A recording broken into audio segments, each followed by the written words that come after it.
Hi, I'm Chris Wilson from Grinding Gear Games. This is the 5th episode of the 2nd season of Build of the Week, a deceptively named video series where we examine awesome Path of Exile character builds created by the community. Our goal for this episode is to cover a specific cool build that we've seen without going into great detail about how to build the character. The player behind the build, Incinerate, has posted a detailed build guide to our forum. We encourage you to check it out for more information. The link is in the description of this video.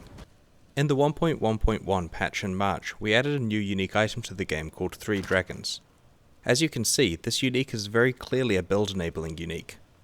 Iznobest has created an extremely deadly character by cleverly building around one property of this item, the ability for your fire damage to shock targets rather than ignite them.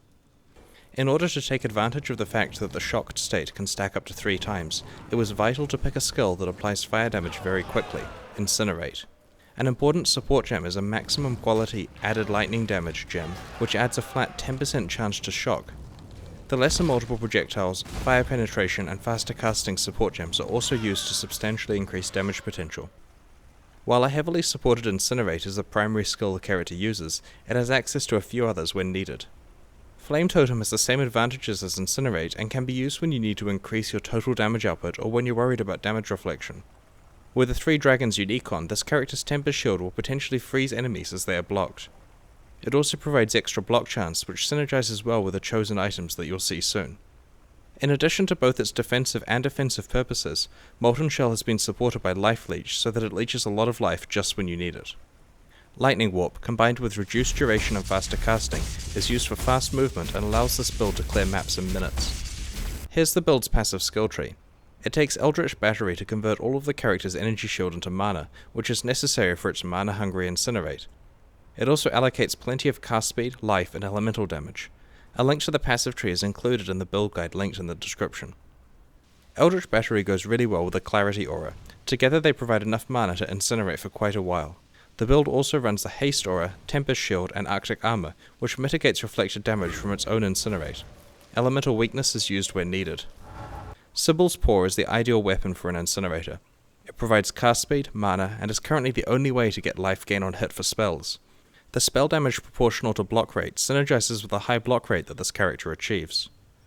Wrathpith Globe provides spell damage, effective mana, life, lightning resistance, and of course 30% block rate.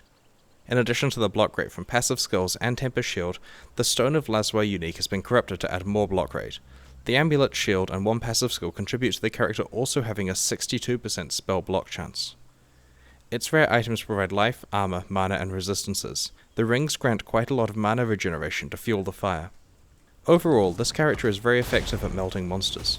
While it's certainly not built to be played in hardcore leagues, its fast killing speed makes up for defensive weaknesses.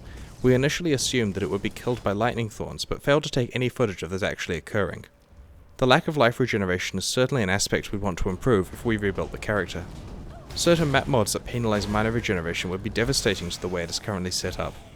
However, it's possible to pick and choose maps to avoid this. If this character were to obtain a 6-link armor, we'd suggest running Elemental Proliferation or a Mana Leech support gem. The final problem is that this build has problems killing extremely high life endgame bosses such as Atzeri. There are plenty of other awesome builds possible with the 3 Dragons unique. We found this build in the class forums on our site, so we'd encourage you to go there to read about this and other cool builds. If you have one you'd like to show us, submit it to those forums and we'll check it out. Remember, there's a build guide available for this character which is linked in the description. See you next time.